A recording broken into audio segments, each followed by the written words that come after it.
Bienvenidos, bienvenidos, bienvenidos a todos y todas a esta interesante masterclass, webinar, un conversatorio en realidad. Vamos a armar con nuestros grandes colegas que están en este tema hace rato ya, investigando y asesorando. Bienvenidos. Bueno, mientras se van conectando, les comento.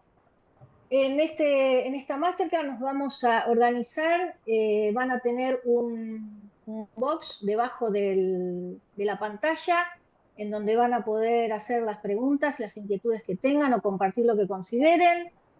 Al final de la masterclass les voy a dar un tiempo, según la consulta que tengan, a, a hacerle a alguno de los expositores. Y bueno, en esta masterclass nos reunimos y nos encontramos justamente para debatir un gran tema, hoy más que nunca, el RIGI en clave global, el régimen de incentivos para grandes inversiones. Bueno, RIGI en realidad, ¿no? Por las siglas, régimen de incentivo para grandes inversiones. Bueno, esta masterclass la realizamos y es brindada conjuntamente en el marco de la Maestría en Relaciones Internacionales de la Escuela de Gobierno y la Maestría en Derecho Tributario de la Facultad de Derecho de la Universidad Austral, juntamente con Sofía, mi gran colega y amiga, Sofía del Carril, que es directora de la Maestría en Relaciones Internacionales, y quien está moderando hoy, quien les habla, Marina Es La Sala, directora ejecutiva del Departamento de Derecho Tributario de la Universidad Austral. Muy agradecidos de que nos hayan acompañado y que sea de interés este tema que nos trasciende a todos. Una gama amplia de profesionales se inscribieron, tanto en el ámbito nacional como en internacional. Llegamos a más de 300 interesados, así que bienvenidos y gracias. Bueno, como les decía, me acompaña en esta masterclass que vamos a tratar sobre las cuestiones, algunas cuestiones sobre el marco regulatorio, los aspectos tributarios y el posicionamiento en las cadenas productivas internacionales sobre este tema. Me acompaña Sofía del Carril, que es profesora y directora de la Maestría en Relaciones Internacionales de la Universidad Austral. Cuenta con más de 15 años de experiencia en el sector público y privado en Argentina, Estados Unidos y Colombia. También es integrante del Consejo Argentino para Relaciones Internacionales, donde dirige el grupo de trabajo sobre escenarios globales. También es abogada por la Universidad Torcuato Di Tella, magíster en asuntos globales por la Yale University y certificada en prospectiva estratégica por la University of Houston. Por su parte, también me acompaña María Emilia Cabral Nona, que es abogada especializada en Derecho Corporativo y Regulatorio en la industria del oil y gas, con más de 15 años de experiencia asesorando a empresas del sector energético. Su trayectoria combina un profundo conocimiento del marco normativo de hidrocarburos con una sólida experiencia en estructuración contractual, cumplimiento normativo y gestión de relaciones con reguladores y entidades gubernamentales. María Emilia, además, es abogada por la Universidad Torcuato Di Tella, magíster en Derecho Empresarial de la Universidad de San Andrés, cuenta con una certificación en finanzas corporativas por la Columbia Business School y es profesora de Derecho de Recursos Naturales en la Universidad Torcuato Di Tella. Y José Ignacio Bellorini, a ver, José Ignacio Bellorini es abogado de la Universidad de Buenos Aires con especialización en tributación en nuestra casa de estudios. Además, José está haciendo el doctorado actualmente. Es profe de nuestra maestría en Derecho Tributario, también en la Universidad Austral, en otras universidades también, y ha sido investigador en Derecho Comparado en la Universidad de Alicante, entre otras actividades académicas. Es profesional, actualmente se formó en su ámbito profesional en el estudio Brujú y desde hace años ya está radicado en la Patagonia y asesorando también en Buenos Aires. Además, hoy preside la Agencia de Inversiones de la provincia de Chubut, designado recientemente por el gobierno provincial. Y ahora sí, recuerden, ya superadas las presentaciones, les agradezco haberse tomado a los a los expositores este tiempo para compartir todo lo que ya vienen investigando sobre el tema y asesorando. Recuerden a los asistentes que tienen el box de consultas, que después vamos a dar un espacio. Y ahora me gustaría empezar con María Emilia. María Emilia, ¿estás por ahí? Acá estoy. ¿Cómo están? Buenas tardes a Muy todos. bien. Gracias, María Emilia. Bueno, Gracias. y dando paso a lo primero que tendríamos que adentrarnos es qué es el RIGI y cuáles son los objetivos y principales características que vos observás y podés compartir. Dale, buenísimo. Vamos a arrancar rompiendo el hielo. El RIGI es el régimen de incentivos para grandes inversiones. Es un programa que sacó el gobierno el año pasado que busca, sin duda, atraer inversiones en sectores estratégicos. ¿Cómo lo hace? Mediante el otorgamiento de determinados incentivos. Pone el foco fuertemente en dar certidumbre, en dar seguridad jurídica, en estructurar un sistema de protección de derechos adquiridos. Lo hace, digamos, a través de la ley de bases, está en el título séptimo de la ley, y la verdad que es la gran apuesta del gobierno de Milei para atraer dólares.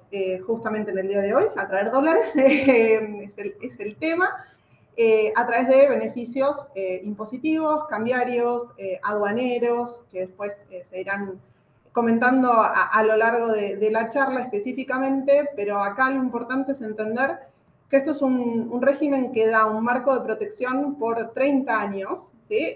Desde la adhesión que se hace de los proyectos, y lo que nos da es una posibilidad de disponer y comercializar libremente lo que se genere a través de estos proyectos que se someten al régimen.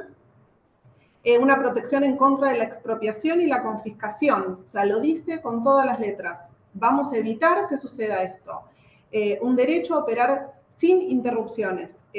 Lo que busca es incentivar estas grandes inversiones que probablemente de otra forma no vendrían para estos pagos, y incrementar las exportaciones, favorecer el desarrollo del empleo.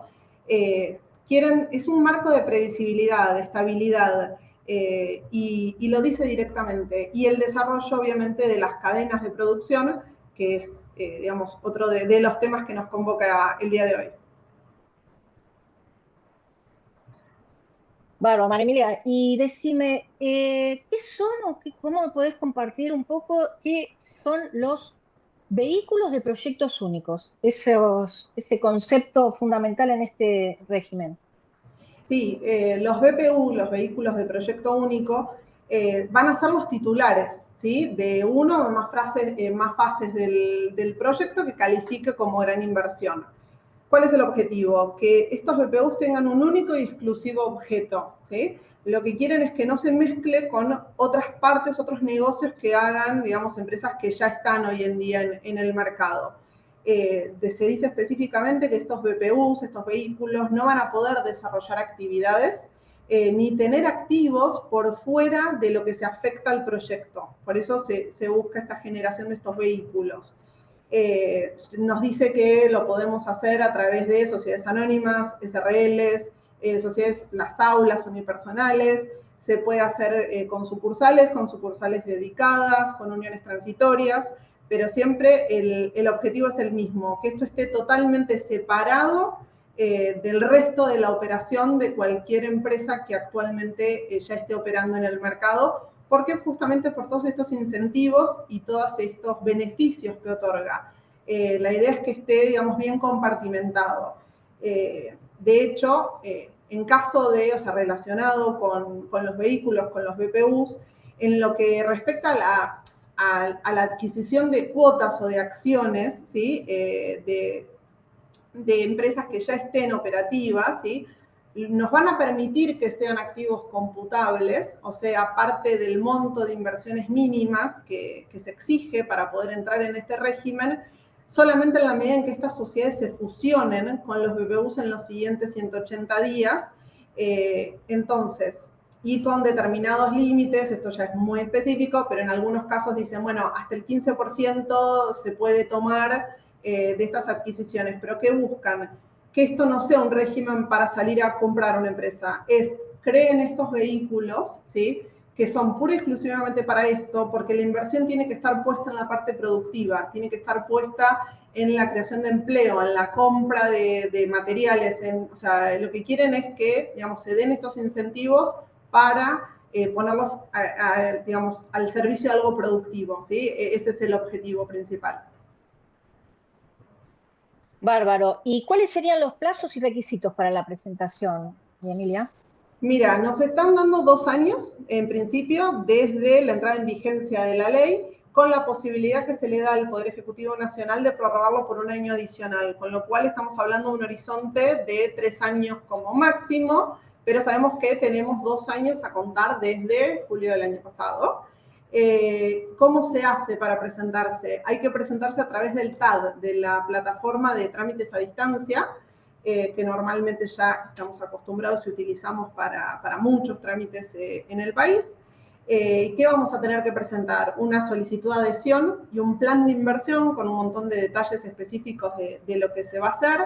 Vamos a tener que explicar cuál es la inversión mínima que se va a hacer, que va a tener que estar por ley en un rango entre los 200 y los 900 millones, y la inversión mínima, que luego el Poder Ejecutivo, a través de un decreto, reguló y específicamente pone para determinados sectores otros pisos, otros mínimos, pero el piso, digamos, está entre 200 y 900 millones de dólares, o sea, nos van dando, digamos, determinados lineamientos. Por ejemplo, vamos a tener que explicar que como mínimo el 40% de esta inversión se tiene que hacer en los 2 primeros años. Es un proyecto, son 2 proyectos a largo plazo. Imagínense que nos están dando 30 años, ¿sí?, de estos beneficios, con lo cual, y por la envergadura de los proyectos, son proyectos a largo plazo, pero bueno, si queremos estos incentivos, el 40% hay que desembolsarlo en los primeros 2 años. Y un dato de color interesante es que digamos, las solicitudes de adhesión, en caso de ser rechazadas, ¿sí?, una vez que se presentan, no se pueden recurrir. Sí, lo que se puede hacer es volver a presentarlo, un plan, digamos, distinto sobre el mismo proyecto, hasta 2 veces más dentro del mismo año calendario. Con lo cual, no es recurrible, pero tenemos más de una oportunidad para presentarse. Otro dato de color que es interesante resaltar es que la fecha de adhesión que se va a tomar como fecha de la adquisición de estos derechos que nos dan, asimilables a la propiedad, en este contexto, va a ser retroactiva y se va a tomar como la fecha de esta presentación. O sea, el día que nos presentamos a través del TAD va a ser luego la fecha que se tome como fecha de adhesión al proyecto, o sea, fecha desde la cual uno adquiere los derechos. En cambio, la fecha de donde se le notifique al BPU, al vehículo, la aprobación, va a ser la fecha a partir de la cual el vehículo tiene las obligaciones. Entonces, digamos, los derechos se adquieren desde el momento de la presentación, las obligaciones al momento que se notifica la aprobación del proyecto específico que se presentó. Bárbaro, buenísimo, María Emilia, gracias por tanto detalle. Y decime como último, me gustaría que compartas con los asistentes, ¿cuáles son los sectores contemplados en este régimen? Son todos sectores capital intensivos, ¿sí?, y fundamentales para el desarrollo del país. No es casualidad que sean esos los sectores seleccionados. Estamos hablando de forestoindustria, turismo, infraestructura, minería, tecnología, siderurgia, todo lo que tiene que ver con hierro y acero. Y después, bueno, tenemos toda la parte de energía, que tiene, digamos, su propio mundo, y toda la parte de petróleo y gas.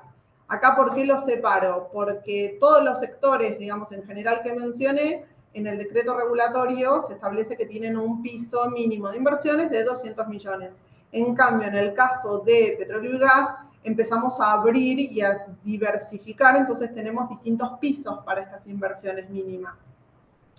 En el caso de energía, cabe mencionar que todo lo que es energía eléctrica puede ser de fuente renovable o no renovable, ¿sí?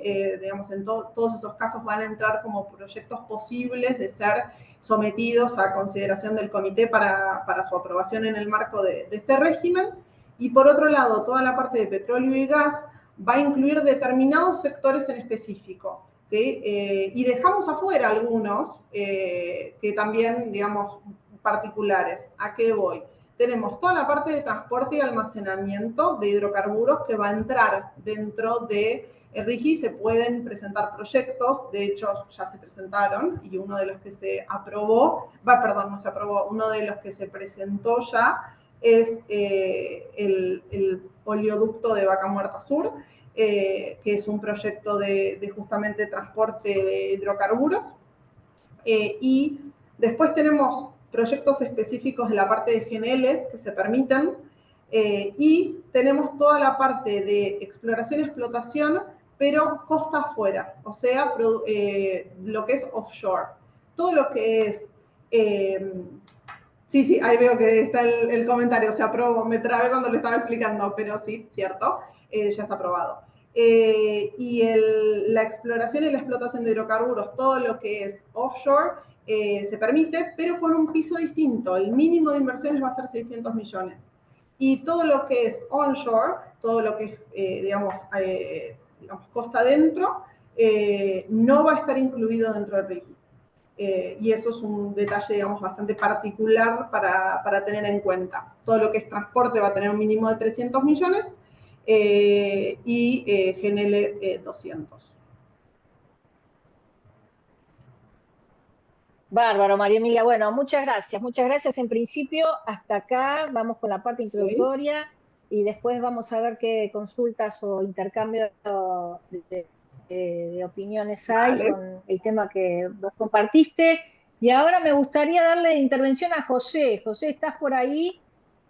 Sí, aquí estoy. Buenas tardes para vos, María Inés, y para todos los oyentes y que se han conectado. Y veo mucha gente amiga y colegas, grandes colegas también, así que es un lujo tener esta charla Bueno, sobre el tema.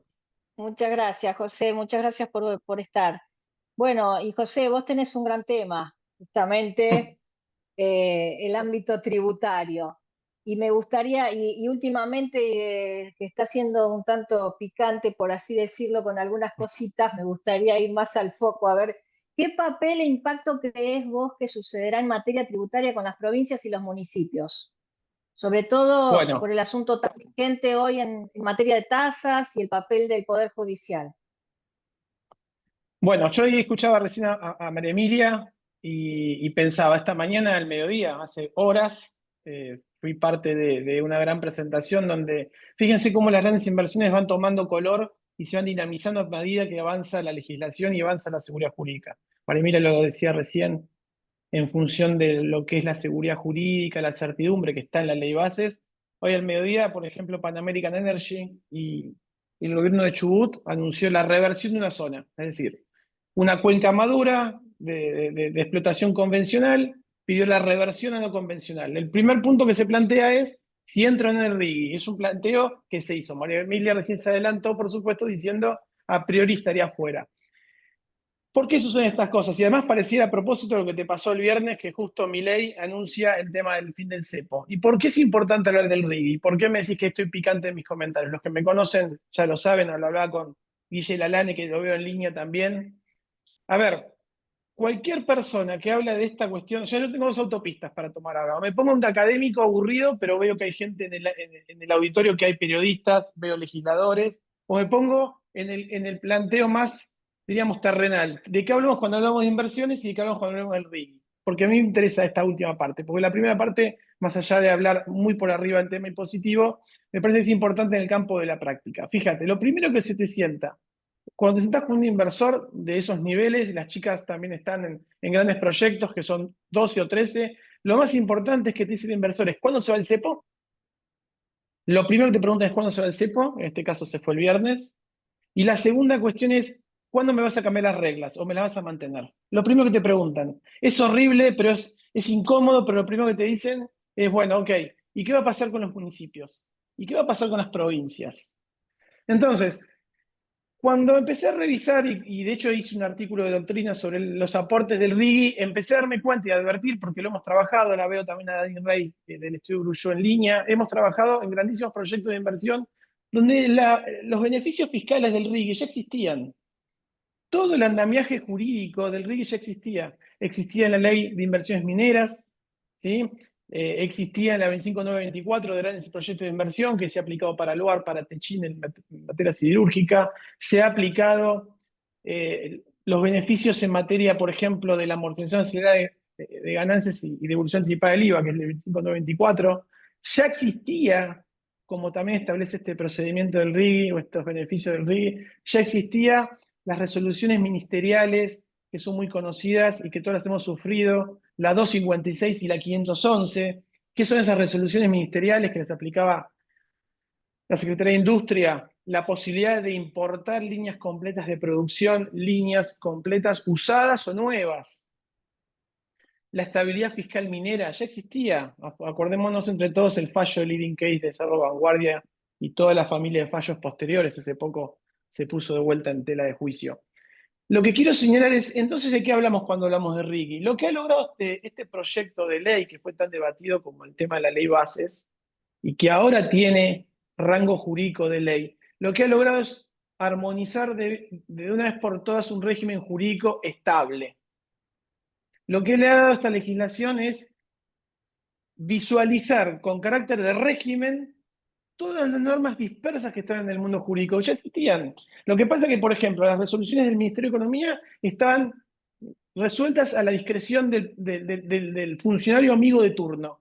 Entonces vos te presentabas con un proyecto de inversión, a mí me ha pasado en persona, y si estabas o no estabas de acuerdo con el gobierno de turno, te aprobaban o no te aprobaban los no duties de las incorporaciones de línea de producción. Bueno, ahora, como decía bien María Emilia, ese régimen tiene estatus de ley. Hoy es un régimen ordenado, uniforme, está claramente tipificada las normas, está claramente tipificada la manera en que te adherís y el rango hasta de contrato administrativo que tiene el acto administrativo que te adiciona. Entonces, ¿cuál es el espíritu de la legislación local? Contestando ya en la última parte de tu pregunta, no se va a poder salir tan fácilmente, está encorsetada, diríamos, la legislación local, aunque hace poquito en Río Negro ya salió un arco político a decir que se quieren salir del RIGI, lo que es un delirio. Entonces, lo más importante como reflexión a tu pregunta es, primero, lo más importante es el régimen de certidumbre. Lo más importante. Lo segundo más importante es que se le dio condición de seguridad al inversor, tan faltante en la Argentina. Y el tercer punto, que está invisible o no tan invisible, pero que está en la ley, es cómo va a actuar el Poder Judicial. El Poder Judicial se va a tener que poner una vez por todas los patrones largos, tendrá que ser de una vez por todas también, no ser tan acomodaticio al calor del poder, y también decidir las cosas cuando corresponden, no 10 años después. En materia tributaria, el monstruo de tasas, casi que roza la pornografía, es parte del Poder Judicial. No, más allá de echarle la culpa al sistema de constitucionalidad que tenemos en Argentina, sino que es ponerse realmente a defender al inversor en su máxima condición de seguridad jurídica y no a partir de la incorporación de tasas sucesivas que atentan contra la inversión privada. Perdón que sea tan así efusivo, pero es un poco lo que siento y lo que pienso. No, ya te conocemos y sabemos que tu transparencia y frontalidad es lo que te caracteriza. Bueno, y me gustaría también que nos compartas cuál es tu visión en este asunto hasta casi dogmático, que el RIE se lo equipara a regalar recursos a compañías extranjeras y el compre local o proveedores locales. Bueno, esa pregunta es interesante, de hecho fue parte estructural de los debates parlamentarios. Uno a medida que transitaba las madrugadas, y algunos iban de copas y los aburridos como nosotros nos quedábamos de madrugada viendo los debates parlamentarios. Y la verdad es que los debates parlamentarios estaban en los extremos. Estaba el tipo que realmente quiere apostar a la Argentina segura, de tratar de que se encamine la cuestión en el orden de las cuentas fiscales, entre la transparencia fiscal, y estaban aquellos que lo primero el eslogan que manifiestan es lo que sucede es que se le regalan los recursos minerales a las grandes corporaciones. La verdad es que eso manifiesta dos situaciones. La primera es que evidentemente nunca han tenido seguramente un 931 que pagar y nunca han sido generadores de empleo. Porque lo que pasa es que el inversor lo que quiere, por supuesto, es hacer un negocio, quiere retener su tasa de retorno lo más rápido posible con la seguridad absoluta de que el gobierno no lo va a especular cubriendo sus necesidades de déficit fiscal, pero lo que más necesita, y sobre todas las cosas, es justamente quitarle el mito de que la corporación lo único que se lleva son sus beneficios corporativos, que por supuesto eso tiene que estar porque es parte de un negocio. Sin embargo, recién hablábamos del GNL, María Emilia habla del GNL, nosotros estamos, por ejemplo, en Puerto Madryn, estamos tan solo a 100 kilómetros, de hecho veo acá en línea, es una gran proveedora local que está pendiente justamente de hacer una suerte de clúster económico en todos los proveedores de bienes y servicios, porque para tener frente a YPF, y lo que genera la dinamización diríamos, el derrame en el compra local. Entonces, no es tan así como se dice, es muy fácil hablar quizás desde la cuestión ideológica, pero en el campo de las inversiones, en Vaca Muerta lo vemos también, es enorme la cantidad de posibilidades que hay para el compra local. Por eso hay que fomentarlo, hay que hacer acuerdos colaborativos entre las cámaras empresarias, los intendentes, los gobernadores, para que justamente, y lo dice la ley bases, lo dice, diríamos específicamente, que se priorice el compre local, se prioricen los proveedores locales, porque en esta sinergia todos tienen que ganar, todos tienen que ganar. Esto es una cuestión donde las inversiones se dinamizan en la economía local y regional. Es un mito esto de que todos se lo llevan para afuera. A ver, se lo llevan como corresponde llevárselo. Si yo pongo el riesgo del capital, me llevo mis dividendos. Dicho eso, lo importante es trabajar para sacar la ideología de las grandes inversiones y hablar realmente en serio en materia de inversiones como estamos hablando en este punto. Por eso fomentar, diríamos, el sacrificio fiscal que significan los beneficios. O sea, si yo, Estado, le doy beneficios fiscales al inversor, el inversor cumple a otro lado y dinamice la economía a través de sus actores locales.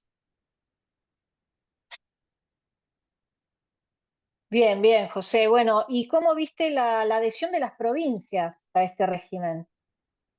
Bueno, un poco linkeado a lo anterior, y de hecho participé en varias sesiones legislativas provinciales y municipales de la comarca aquí en la Patagonia, porque en el caso concreto de la Patagonia, en el caso de Chubut en especial, que es una de las que más aporta energía, por ejemplo, al MEM, hay tratamientos de grandes inversiones que se pueden venir en materia de hidrógeno verde, por ejemplo, que son cuestiones que estaban esperando que se den estas situaciones del cepo y demás, con lo cual esto es inminente.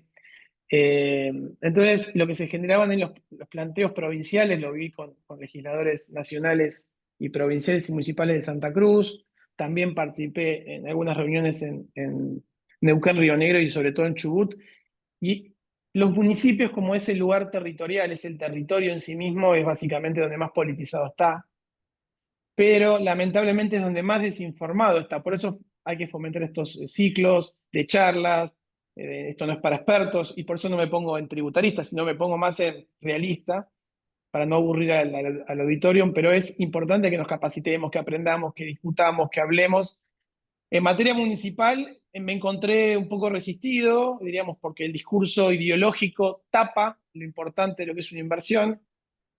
Pero estas cosas pasan, ¿eh? Estas cosas son normales. Nosotros incluso en la justicia, los que litigamos, en la justicia compleja tampoco hay jueces que no saben lo que es el ajuste por inflación. Entonces, a veces un legislador tampoco sabe menos lo que va a ser una amortización acelerada en ganancias de un bien. Pero bueno, es nuestra tarea como operadores jurídicos, tratar de ir para adelante en la explicación de las cosas. Y sentarnos y explicar y sacarle la ideología finalmente a los vehículos que le dan inversión a la gente, trabajo a la gente. Las inversiones da trabajo. Entonces, para contestar tu pregunta, lo vi muy politizado en materia local, pero sin embargo Chubut, en el caso concreto, todos los municipios han adherido y la provincia de Chubut también se adhirió. La legislatura fue una de las primeras que se adhirió, así que en ese punto lo vi bien y lo vi seguro, y están todos esperando que suceda, sobre todo en materia de inversiones, o sea, Salta, Neuquén, por supuesto Río Negro, Chubut y Santa Cruz, digamos, las productoras,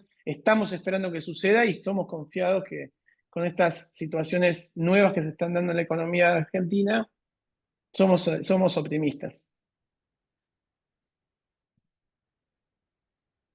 Bueno, excelente, José. Sí, tenemos una gran tarea nosotros, desde lo académico también y desde el asesoramiento para ir transitando ese camino con los municipios y las provincias, que bueno, no va a ser fácil, pero bueno, con cada fisco habrá que ir viendo el camino por recorrer.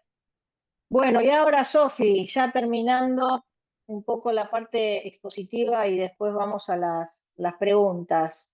Bueno, Sofía, y me gustaría, bueno, vos también estuviste bastante activa con este tema, y me gustaría que compartas, que nos compartas cómo es el panorama geopolítico global, cuáles son los grandes cambios que estamos viendo y por qué son importantes para este tema.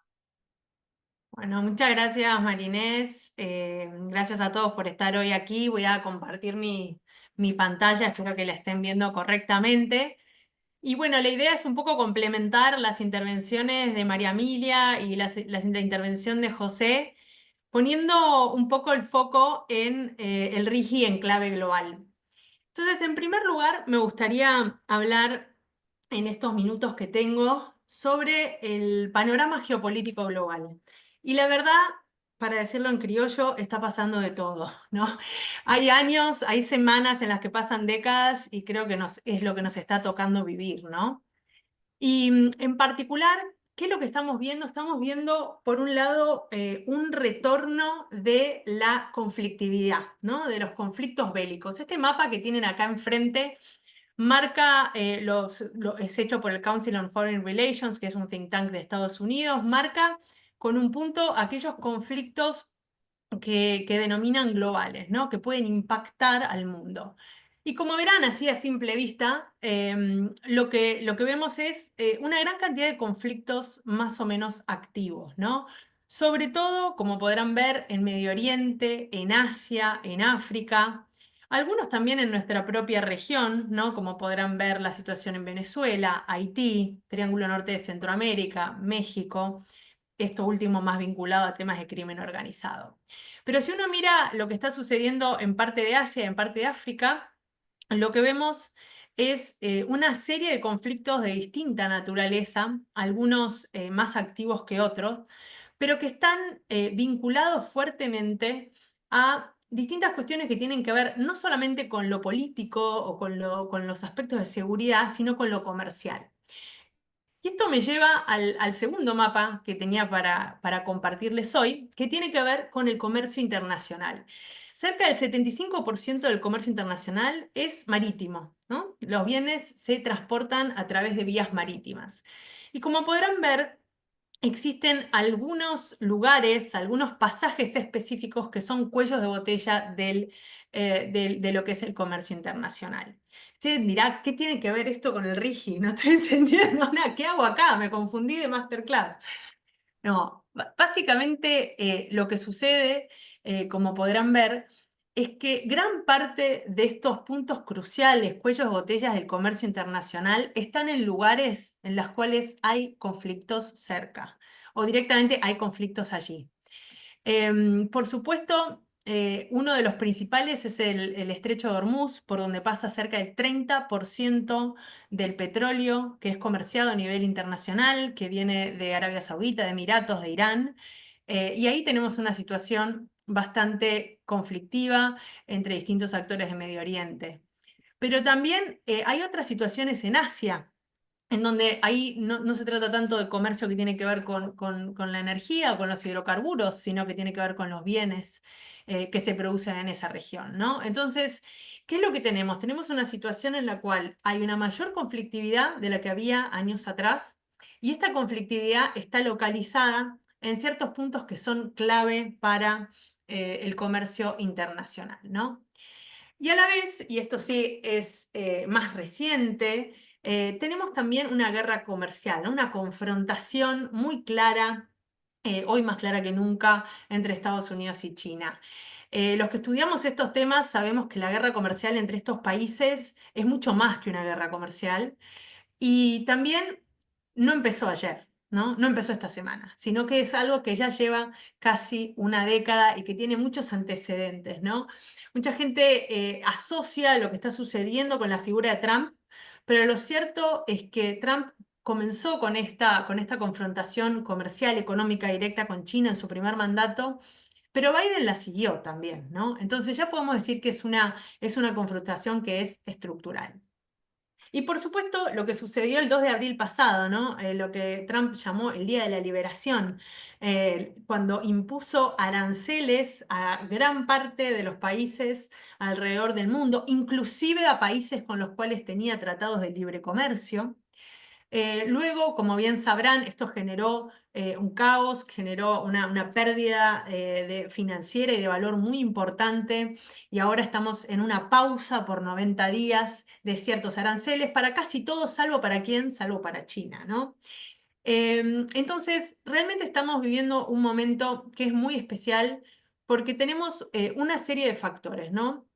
Por un lado tenemos más conflictos, ¿no? Conflictos bélicos, conflictos armados, y por otro lado tenemos también más confrontaciones de índole comercial. ¿Qué es lo que hace esta combinación? Un aumento del riesgo geopolítico, ¿no? Es realmente un aumento de las variables que tienen que tener no solamente nuestros gobernantes, sino el sector privado para actuar.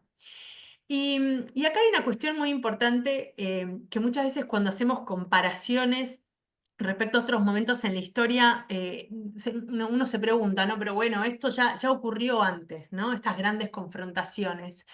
Pero la realidad es que el proceso de globalización que se vivió, sobre todo hacia fines de los 80, 90, años 2000, nos ha dejado en un mundo increíblemente interdependiente. Y esta es una palabra que nosotros utilizamos mucho.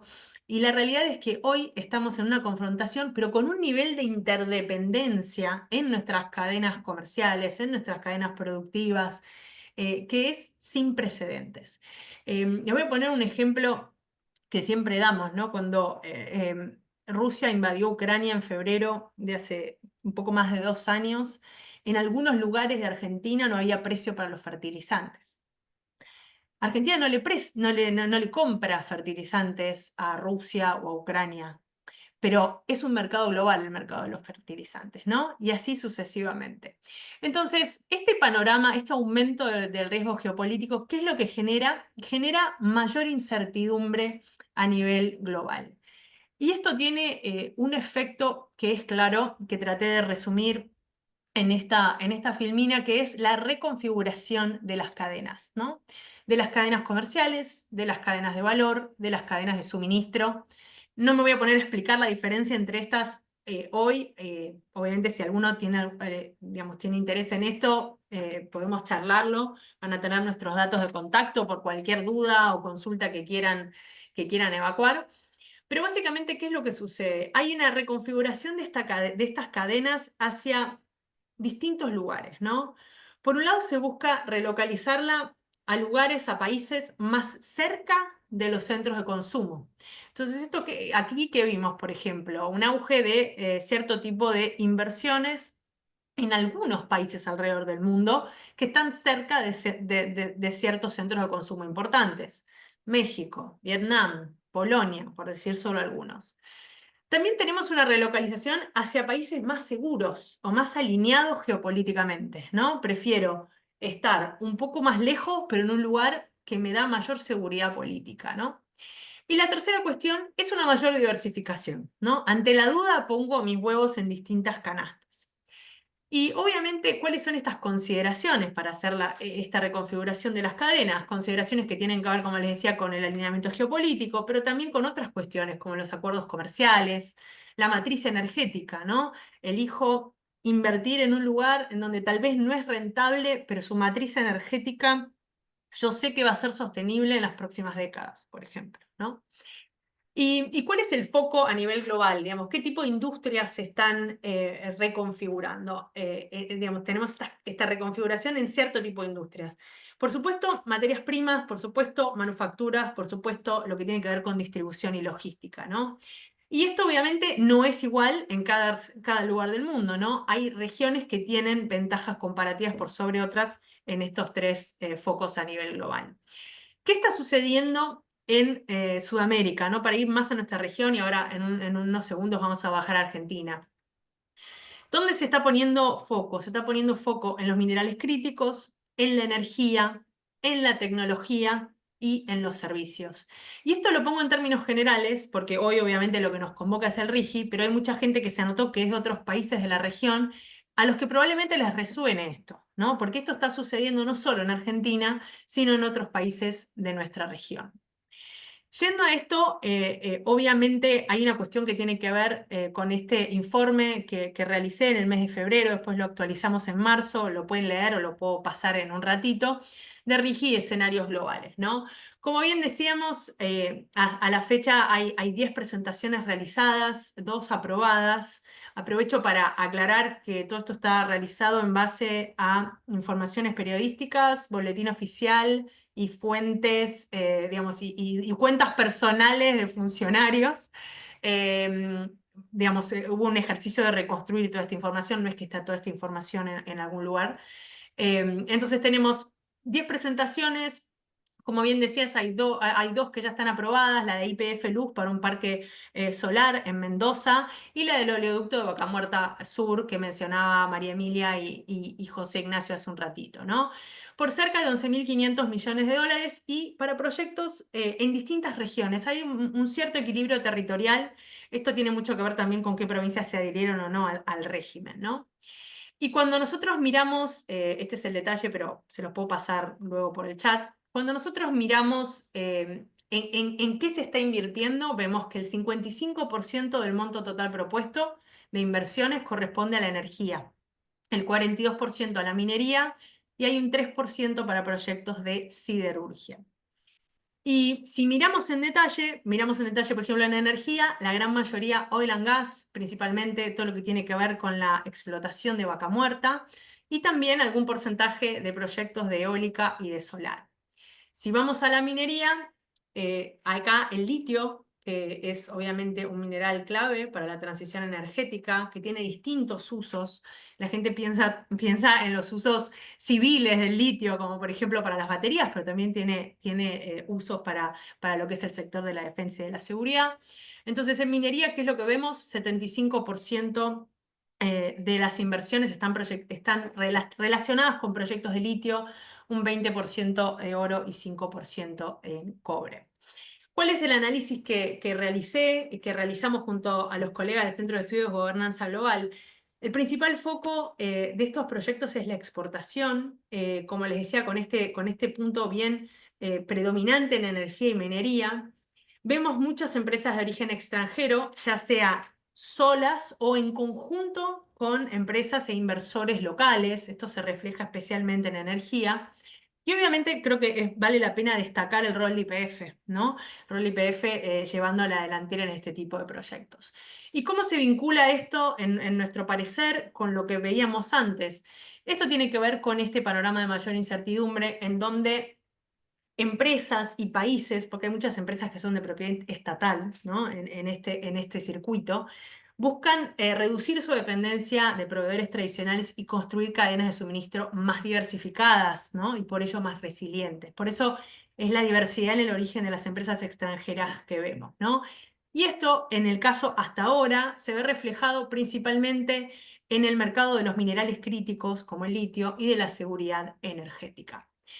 Y ya para cerrar, me parece interesante pensar o compartir con ustedes cómo va a evolucionar el panorama a nivel internacional, ¿no? Que creo que es un poco lo que está por suceder, ¿no?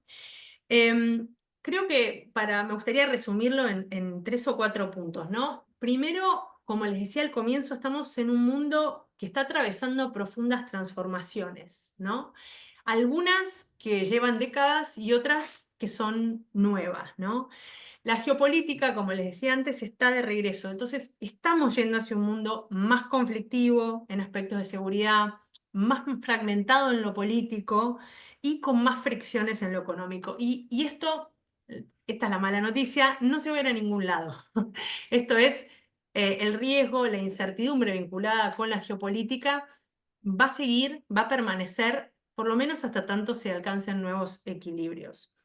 Y esto tiene un impacto importante en el mundo de los negocios. Hoy ya el sector privado no puede ser indiferente a lo que está sucediendo en el plano geopolítico, ¿no? Y eso es lo que explica básicamente esta reconfiguración de las cadenas productivas. Y obviamente sí me parece importante dos puntos que querría resaltar. Lo primero es, donde hay un riesgo geopolítico también hay una oportunidad, ¿no? Entonces es importante mirar este panorama no solamente con el lente del riesgo, pero también con el lente de la oportunidad, ¿no? Este panorama ofrece oportunidades para nuestro país y estas no son menores, ¿no? Y lo último, si uno se pone, no me gustaría hacer futurología porque no corresponde, pero va a haber, me parece, sí, ciertos avances en lo que tiene que ver con las relaciones comerciales de Argentina como país, ¿no? Por un lado, es un momento propicio para que se ponga en marcha el acuerdo Unión Europea-Mercosur. Es una deuda pendiente, muchos de ustedes han estado trabajando en distintos aspectos del acuerdo. Este es un momento, por lo menos a nivel internacional, propicio para que eso avance. Por otro lado, se está hablando de lo que tiene que ver con la firma de un acuerdo de complementación económica entre Argentina y Estados Unidos. No, probablemente no sea un acuerdo de libre comercio como se anda especulando, va a ser algo más limitado. Entonces ahí también hay que poner el foco, ¿no? Porque ese tipo de acuerdos, el acuerdo UE-Mercosur o el acuerdo de complementación económica entre Argentina y Estados Unidos, ambos van a, creo yo, generar ciertos incentivos a la inversión. Sobre todo teniendo en cuenta que el gran contra que tiene Argentina, más allá de lo que hablábamos hace un ratito, es la seguridad jurídica, ¿no? Entonces creo que eso puede llegar a generar un tema o digamos algunos avances en los próximos tiempos. Y también me parece importante, y esto siempre lo resaltamos en la maestría en Relaciones Internacionales, eh, ver otros tipos de partners, ¿no? Hoy Argentina en el top 10, en el top 5 de sus destinos de exportación tiene a países como la India, como Vietnam, además de China, ¿no? Además de otros países por ahí más tradicionales. Y ahí yo también veo veo un mayor movimiento, o me animaría a vaticinar un mayor movimiento respecto a las relaciones comerciales que nuestro país y sus empresas obviamente pueden llegar a generar. Así que con esto me gustaría cerrar. Marinés, te devuelvo el micrófono para abrir ahora sí a preguntas en estos minutos. Bueno, buenísimo, buenísimo, Sofi. Bueno, vos nos volaste a todo el mundo. Nos volaste. Bueno, muchas gracias, Sofía, por todo lo que compartiste.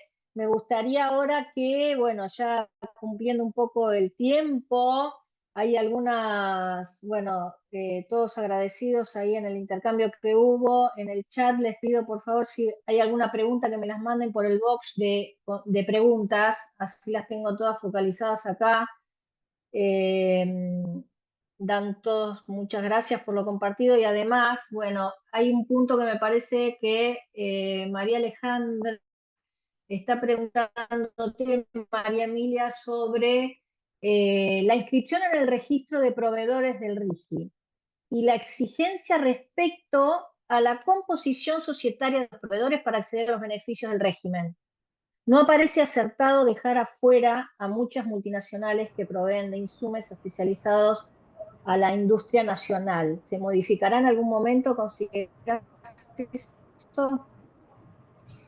Bueno, muchas gracias, María Alejandra, por tu consulta. Es un muy buen punto. A ver, quizás está bueno repasar algo que no comenté antes respecto de los vehículos, ¿sí? Por este tema de las multinacionales y todo, que creo que está bueno aclarar cómo funciona, al menos hasta ahora, ¿sí? Pero, ¿qué vemos al día de hoy?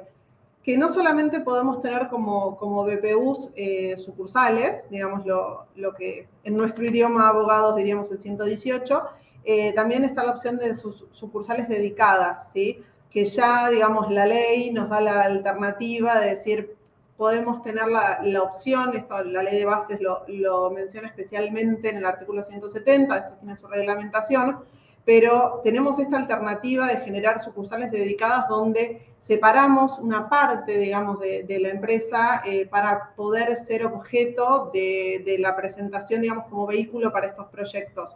Se prevé la creación de un quit especial para esta sucursal dedicada, de generar balances por separados, O sea, creo que esto lo que nos muestra es que el régimen tal cual está planteado no está buscando dejar afuera, digamos, alguna posibilidad de vehículo, sino que lo que quiere es mantener cuentas claras, ¿sí? O sea, bien separado. Entonces, esto de poder pensar en sucursales dedicadas, lo que nos da es la posibilidad de decir, bueno, mientras tengan separado el patrimonio, mientras tengan separados sus quits, mientras los beneficios se apliquen a lo que queremos que se apliquen, ¿sí?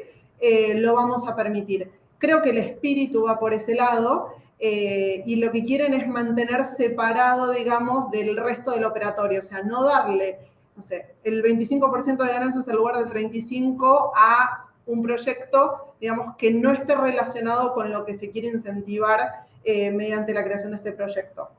Entonces, mientras esté separado, nos está dando una alternativa. Entonces, creo que si ya la ley de base nos está dando esto, creo que nos está mostrando para dónde va, ¿no? Un poquito la idea de la regulación. No es dejar afuera, es mantener separado y tener claro a quién le estamos dando el beneficio.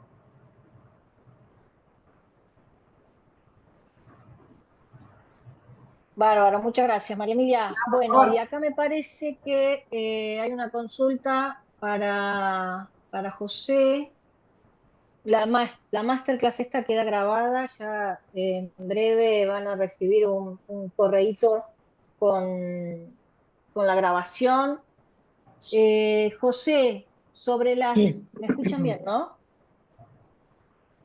Bueno, sobre las provincias que adhirieron al RIGI, José, ¿qué estadística tenés al momento? Las provincias que no RIGI fueron casi todas las, diríamos, las productoras, los que interesan al RIGI, y se incorporaron casi todas. Santa Cruz hasta hace 2 semanas estaba en Veremos, pero lo que tiene que ver con las productoras o las chicas decían en la cuestión minera y el proyecto GNL, pues, Punta Colorada, Sierra Grande, está adherido Río Negro. Bueno, tuvo un ida y vuelta ahora que más bien generó este sinsabor a partir que hubo un planteo del bloque, creo que opositor, en desadherirse. Por estas son las cosas que pasan. Te adherís al RIGI y después aparece un bloque legislador de legisladores opositores que dicen nos desadherimos. Y esto lo que genera es ruido. En la práctica territorial genera ruido. Entonces el inversor te dice, pero ¿cómo? ¿No era que teníamos eso? La ley lo prevé, lo contempla, incluso aparecen las situaciones de la vía de hecho de la administración, cómo debiera estar la justicia. No hablamos, pero tiene una protección constitucional como utilidad nacional, que está expresamente contemplado en la Constitución, estos vehículos o estas inversiones.